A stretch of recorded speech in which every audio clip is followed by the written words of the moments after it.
नमस्कार, मैं हूं आपके साथ मयंक मिश्रा और जो खबरें आ रही हैं उसके मुताबिक ईरान और अमेरिका दोनों जबरदस्त जंग की तैयारी में जुटे हुए हैं।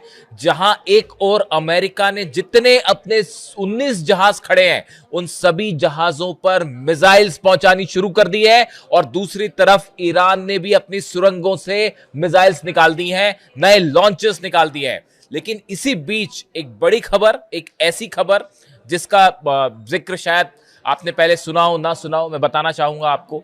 यूनाइटेड नेशंस में ईरान के एम्बेसडर जो हैं उनकी तरफ से एक बड़ा आरोप लगाया गया।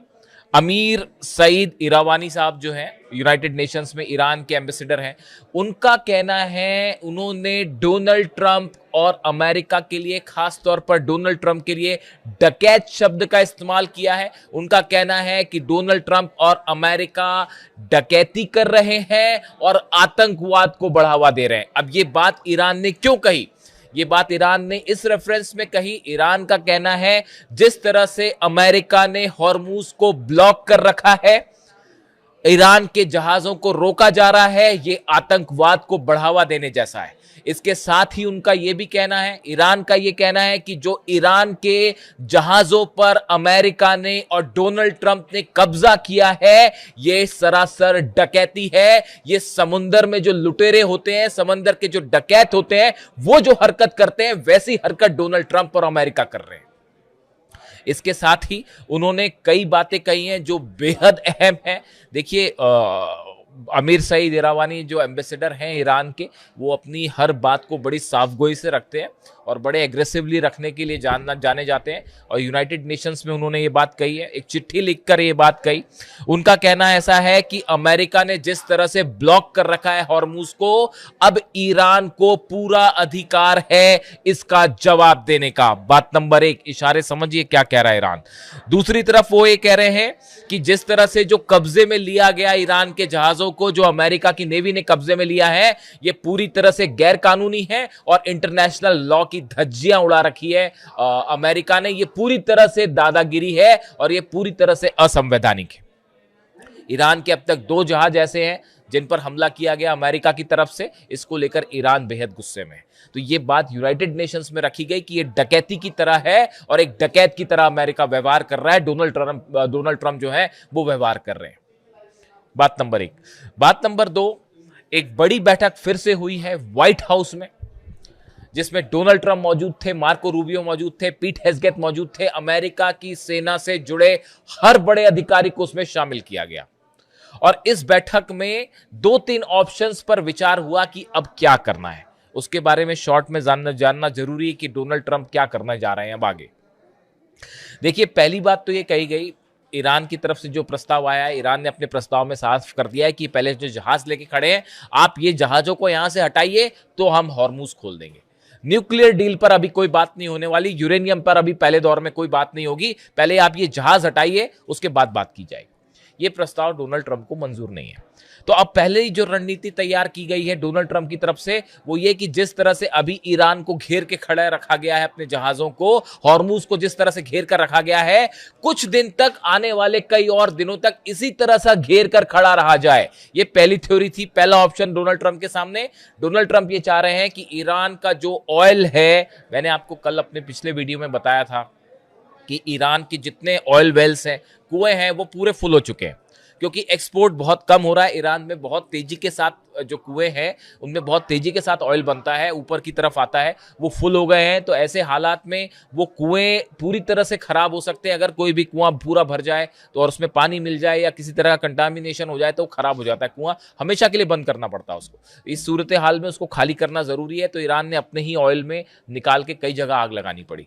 तो अमेरिका की कोशिश है कि ईरान को पूरी तरह से जो है इकोनॉमी को और बुरी तरह से नुकसान पहुंचाया जाए। पहली रणनीति यानी कि घेर के खड़े रहो।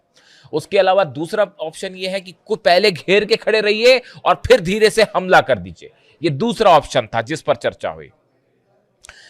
तीसरा ऑप्शन यह है कि जिस पे ईरान की जो सेना है, मैंने आपको पहले ही कहा, अहमद वाहिदी साहब वो शख्स हैं, ईरान की सेना पूरी तरह से कंट्रोल में है और ईरान की सेना ने मन बना दिया है कि अमेरिका के सामने हम एक इंच भी नहीं झुकेंगे। जो जनता बोलेगी वैसा ही होगा और जनता का मूड आप जान रहे हैं। ईरान की जो जनता है उसका मूड बेहद एग्रेसिव है और वो किसी भी तरह से कोई डील वील के पक्ष में नहीं है।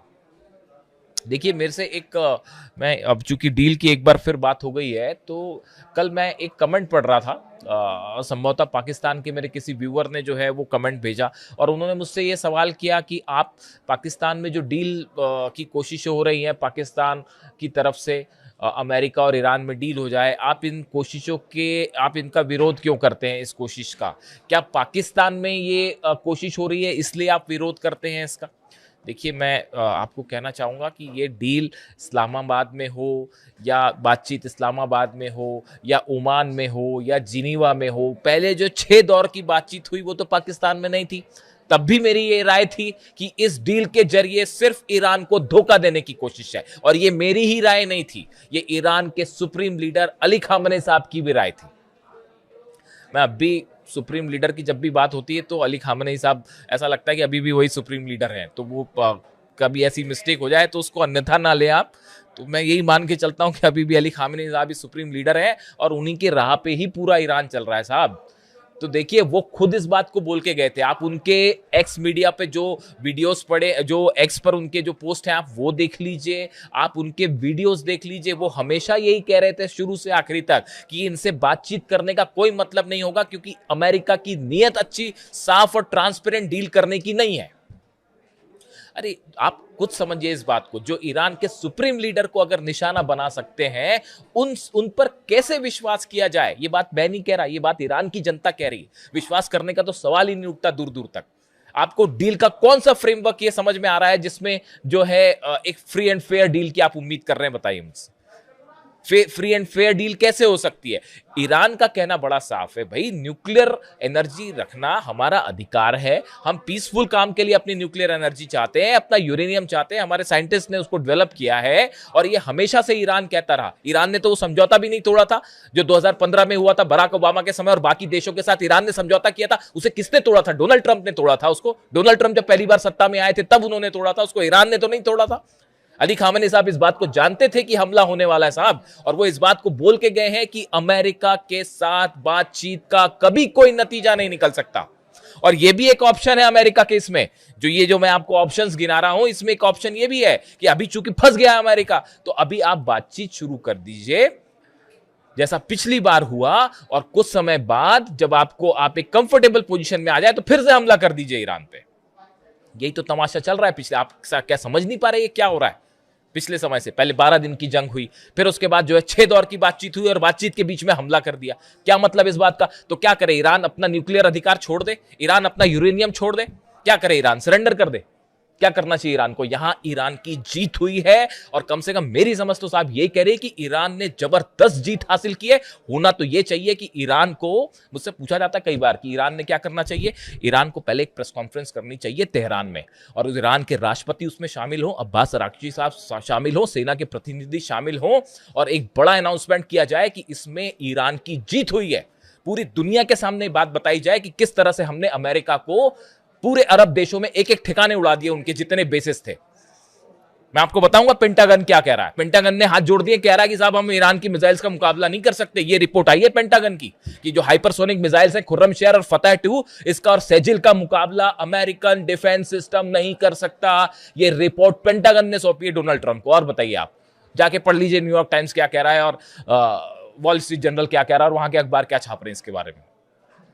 तेहरान में एक तो प्रेस कॉन्फ्रेंस होनी चाहिए, जीत का अनाउंसमेंट होना चाहिए, और ईरान को, पूरे सभी देशों को, यूनाइटेड नेशंस के जितने देश हैं 200 देश, उनको यह बताना चाहिए ये बात कि हमने हॉर्मुज बंद नहीं किया। ये दादागिरी किसकी हो रही है ये बताना चाहिए ईरान को सबके सामने कि हम यहां से जहाज निकलने को देने के लिए तैयार हैं, लेकिन ये घेर के कौन खड़ा हुआ है, ये दादागिरी कौन कर रहा है? ईरान तो नहीं कर रहा। ईरान तो हमला करने नहीं गया था किसी देश पे, तो फिर ईरान डील क्यों कर ले? बताइए, ईरान क्यों झुक जाए? ईरान में कहा न्यूक्लियर पावर, पुतिन को तो कोई दिक्कत नहीं है वहां पे न्यूक्लियर प्लांट लगाने में, मिल गया वहां पे। क्या ईरान में कौन सा न्यूक्लियर बम मिल गया? बताइए, मिल गया कोई न्यूक्लियर बम? ये बात साफ है ना कि झूठ बोलकर हमला किया गया, और असैसिनेशन करते हैं आप सुप्रीम लीडर का, और उसके बाद ये उम्मीद करते हैं कि ईरान जो है वो आपकी बात मान ले। कैसे मान ले बात? बिल्कुल नहीं माननी चाहिए बात साहब। मेरी तो डिप्लोमेटिक समझ यही कहती है, मैंने जहां से जो पढ़ाई करी है उसके हिसाब से समझ यही कहती है, ईरान जीता है, ईरान को अपनी ही शर्तों पर डील करना चाहिए, वरना फिर धोखा होगा साहब। अहमद वाहिदी साहब निशाने पे हैं, वो लोकेशन नहीं मिल पा रही है। मुस्तफा खामेनी को खोजने की कोशिशें चल रही हैं कि कैसे उनकी लोकेशन ट्रेस हो जाए। हकीकत ये है ईरान के जो आर्मी चीफ है, आरजीसी चीफ है अहमद वाहिदी, सीआईए की टॉप लिस्ट में है, पहले नंबर पे हिट लिस्ट में है, लेकिन खोज नहीं पा रहे उनको। ईरान के सुप्रीम लीडर का असैसिनेशन इसलिए हुआ क्योंकि वो अली खामेनी साहब ने छुपने से मना कर दिया था। उन्होंने कहा कि आप मेरे तेहरान के, वो अपने तेहरान के लोगों से मोहब्बत करते थे, वो ऐसे नहीं थे कि हमला हो जाए पार्टी में तो भग ले वहां से। तस्वीरें देखी सबने, ईरान के शेर थे, वो अपनी जनता के बीच रहे, शेर की तरह रहे और शेर की तरह ही शहीद हुए। और उन्होंने ये बात कही कि तेहरान के जितने लोग हैं आप उनको बंकर में ले जा सकते हो क्या, छुपा सकते हो क्या? सेना ने कहा जी नहीं कर सकते। तो बोले ठीक है, मैं भी नहीं छुपूंगा। अगर अली खामेनी साहब चाहते तो दुनिया में किसी की हिम्मत नहीं थी कि उनको खोज लेता और उन पे हमला कर देता, सवाल ही नहीं उठता। समझे आप? तो मैं आपका जो जवाब दे रहा था, जो एक भाई साहब ने जो कमेंट किया, देखिए इससे कोई फर्क नहीं पड़ता कि बात इस्लामाबाद में हो रही है कि ओमान में हो रही है कि जिनेवा में हो रही है कि यूनाइटेड नेशंस में हो रही है, कहाँ हो रही है। सवाल ये है जब दो पक्ष बात करने बैठे हैं तो क्या दोनों पक्ष, अमेरिका इस बात को तैयार है, ईरान के अधिकारों को स्वीकार करने के लिए तैयार है? जब तैयार ही नहीं है तो डील कैसे हो सकती है? मिसाइल्स नेतन्याहू ये डील होने ही नहीं देंगे कभी। जो मिसाइल्स ने इजराइल का जो हाल किया, उसके बाद जब तक वो मिसाइल्स हैं ईरान के पास तब तक बात खत्म है। नेतन्याहू का प्लान सफल ही नहीं हो पाएगा। नेतन्याहू डील होने ही नहीं देंगे। आप बात करते रहिए, कुछ करते रहिए। और एक बार आपने यूरेनियम सौंप दिया, एक बार ईरान ने अपना यूरेनियम सौंप दिया, उसके बाद तो पता नहीं फिर क्या होगा। फिर आप समझिए, इतनी तो समझ सबकी होनी ही चाहिए। तो सवाल इसलिए ये नहीं है कि जो मैं एक दर्शक है उनकी इस बात का जवाब देना चाहता हूं, सवाल ये नहीं कि डील कहाँ हो रही है या क्यों हो रही है। सवाल ये है कि नीयत क्या है डील करने वाले की। यही बात अली खामेनी साहब कह रहे थे। और देखिए फिर आगे बढ़ते हैं, ये भी एक है ना ऑप्शन है इसमें कि आप जो है पहले बातचीत करिए और फिर उसके बाद अपनी सुविधा के हिसाब से हमला कर दीजिए। ये चौथा ऑप्शन उस मीटिंग में डिस्कस किया गया। और एक पांचवा ऑप्शन भी डिस्कस किया गया है मीटिंग में, जो सोर्सेज बता रहे हैं, और वो ये कि साहब अमेरिका जो है अपनी जीत घोषित कर ले और अपना लाव लश्कर लेके फिलहाल निकल ले। क्योंकि हो क्या रहा है, अमेरिका में चुनाव होने हैं, अमेरिका में मिड टर्म्स जो है उसमें डोनाल्ड ट्रंप को यह साबित करना है कि भाई मेरी पॉपुलैरिटी बनी हुई है, जबकि वो घट गई है, वो 37% तक पहुंच गई है। तो अब ऐसे में ये लगातार दबाव बढ़ता जा रहा है, भाई पूरी वर्ल्ड की इकॉनमी प्रभावित हो रही है। बड़ी सिंपल सी बात है, सिर्फ तेल का सवाल नहीं है, बड़ी सारी चीजें हैं। पूरी आईटी इंडस्ट्री इससे हर्ट हो रही है। सेमीकंडक्टर बिजनेस जो है चाइना का, ताइवान का, वो हर्ट हो रहा है। पूरी दुनिया का इस पर असर हो रहा है। इलेक्ट्रॉनिक सामानों पर असर हो रहा है। तो इसका बड़ा असर है और दबाव है डोनाल्ड ट्रंप पे। तो एक ऑप्शन ये भी डिस्कस किया गया कि भाई हम अपनी जीत घोषित करेंगे, हम जंग जीत गए और डोनाल्ड ट्रंप अपने जहाज लेके फिलहाल निकल ले, आगे फिर देखा जाए क्या करना है। लेकिन इसमें यह भी फिर कैलकुलेशन किया गया कि भाई ईरान की क्या प्रतिक्रिया होगी, अगर हम बाहर निकल गए तो फिर ईरान क्या करेगा, कहीं इसमें हमारी बड़ी हार ना मान ली जाए और फिर और बुरा हाल ना हो जाए। तो ये कई सारे ऑप्शंस हैं जिस पे चर्चा हुई, लेकिन अब वो मैटर नहीं करता। अब जो मैटर करता है वो ईरान क्या करेगा, वो मैटर करता है। और जो ईरान के राजदूत कह रहे हैं, सुनिए जहां से बात शुरू की थी, कि अमेरिका की हरकतों का जवाब देने का अधिकार है ईरान के पास। ईरान की सेना ये कह रही है दूसरे शब्दों में कि अगर ये ब्लॉकेड बना रह गया तो इस बार हमला हम करेंगे। ईरान के जितनी मिसाइल्स हैं वो तैयार हैं, रेडी मोड में है। और देखिए इकोनॉमी को बड़ा नुकसान होगा ईरान की, इसमें दो मत नहीं है। जो तेल नहीं जा पा रहा है, आप कब तक ईरान उसको कैसे रोक के रखेगा? भाई जहाज चीन को भी नुकसान होगा। लेकिन इसमें देखिए एक दूसरा पक्ष भी है इसका। ये खेल असल में अब तेल का खेल हो गया है। ये शुरू कहीं और से हुआ था, यूरेनियम से और पता नहीं कहां से, लेकिन ये मामला जो है वो ऑयल इंडस्ट्री को जबरदस्त खेल चल रहा है। अमेरिका जो है उसका ऑयल बिजनेस, आप देखिए बैलेंस शीट चेक करिए कि अमेरिका ने कितना तेल बेच दिया पिछले एक महीने में। तेजी के साथ अमेरिका का तेल मार्केट में बिकना शुरू हुआ है, खासकर वो वेनेजुएला से निकाला जा रहा है। कब्जा अमेरिका का उस पर। अब ईरान का तेल जा नहीं पा रहा है, तो अमेरिका का ऑयल बिजनेस भी जो है वो तेजी से ग्रो कर रहा है। एक उसका नतीजा ये भी है, अमेरिका जो है, चीन जो है उसको नुकसान हो रहा है, रूस का भी तेल तेजी से बिक रहा है। तो इसमें कई सारी चीजें हैं। ये एक ऑयल वॉर भी चल रहा है, बहुत ज्यादा दिन नहीं चलेगा, लेकिन ये सिचुएशन नहीं चलेगी। ईरान की तरफ से साफ कर दिया गया है कि साहब अगर ये जहाज नहीं हटाए तो इस बार हमला हम करेंगे। और ये निश्चित रूप से ज्यादा दिन सिचुएशन नहीं चलेगी। आप देखिए ये जो है हालात अगले एक दो दिन के अंदर ये बात तय हो जाएगी कि मामला किस तरफ जा रहा है, ट्रंप का रुख क्या है। और अगर ट्रंप यहीं पर रोक के खड़े रह गए ज्यादा दिन तक, तो ईरान की सेना, जनता वैसी गुस्से में है, और ईरान की सेना भी आप देख ही रहे हैं किस मूड में, बेहद एग्रेसिव मूड में। तो देखिए अगले जो है वो 48 घंटे में ये बात तय हो जाएगी कि डोनाल्ड ट्रंप का क्या रुख है। देखिए डोनाल्ड ट्रंप क्या फैसला लेंगे वो ये बात डिसाइड करेगा कि मामला किस तरफ जा रहा है। और ईरान का अगला कदम क्या होगा, ईरान इस बार हिचकेगा नहीं हमला करने से, आप ये बात भी समझ लीजिए। अब जो है वो आईआरजीसी का जो मूड है वो ज्यादा दिन तक ये ब्लॉकेड नहीं रहने वाला है। ये तो या तो अमेरिका इसे पीछे खींचेगा या ईरान इसे तोड़ेगा, तो दो में से एक चीज होगी और वो तय है। ये ज्यादा दिन तक ये खेल चलेगा नहीं कि जहाज घेर के खड़े हैं। और दूसरी तरफ देखिए एक और बड़ी इंटरेस्टिंग खबर आई है, कमर्शियल जहाज था MV ब्लू स्टार 3, एक जहाज था जो कि अरब सागर से होता हुआ ओमान की खाड़ी की तरफ बढ़ा आगे, अमेरिका की हेलीकॉप्टर्स आए और उसको कब्जा कर लिया, उस पर उतर गए और बोला कि भाई ये जहाज तो जो हमको शक है कि ईरान जा रहा है तो हम इस पर चेकिंग करना चाहते हैं।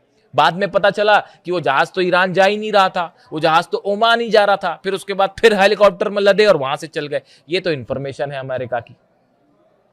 भाई मैरी टाइम में तो जो है मैं यहाँ पे भारत में बैठे बैठे जो है मैं मैरी टाइम इन्फॉर्मेशन चेक करता हूँ, मुझे पता चल जाता है कि कौन सा जहाज कहाँ जा रहा है। तो ये तो बड़ी हैरानी की बात थी। या तो कुछ शक हो रहा था अमेरिका को कि कुछ इसमें हथियार आ रहे हैं। आजकल सबसे बड़ा डर यही सता रहा है अमेरिका को कि भाई वो ईरान जो है, चीन जो है वो मिसाइलें तो नहीं भेज रहा। आजकल सबसे बड़ा डर यही है कहीं वो पोटेशियम पर क्लोराइड तो नहीं आ रहा और 1000-2000 मिसाइल बन जाए ईरान की। ईरान में बहुत तेजी से, उस पर अलग से बात करेंगे।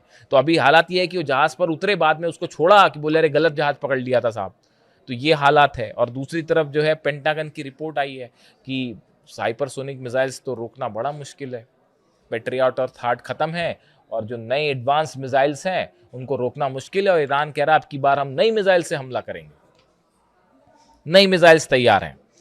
और वही रिवर्स इंजीनियरिंग भी शुरू हो रही है, उस पर भी अलग से बात करेंगे एक बार कि वो बंकर बस्टर बम गिरे, जो मिसाइल्स गिरी जो फटी नहीं अमेरिका की, उस पर बड़ी से रिसर्च हो रही है ईरान में। और वैसी तकनीक की मिसाइल्स तैयार, वही टॉमहॉक अब ईरान में बनेगी, आप देखिए बिल्कुल उसी कैपेसिटी की। और पता नहीं किसको किसको जाएंगी, पता चला हिजबुल्ला के पास भी पहुंच गई और हूती के पास भी पहुंच गई, कुछ भी हो सकता है। तो देखिए हालात ये है कि जबरदस्त तनाव है। यूएई भी ओपेक से बाहर आ गया है, आपने खबर देखी वो ओपेक से बाहर आना। यूएई और अरब वो दोनों के बीच में भी अब खेल शुरू हो गया है। ये ऑयल वाला मामला जो देखिए हालात, चीजें बिगड़ गई हुई है, मिडिल ईस्ट का समीकरण बिगड़ गया है और ये बात तय हो चुका है कि अब यहाँ पर ईरान को आप दबा नहीं सकते। अब ईरान कम से कम मिडिल ईस्ट के आसपास की कंट्री में सबसे बड़ा देश बन के उभरेगा, इसमें कोई शक नहीं है।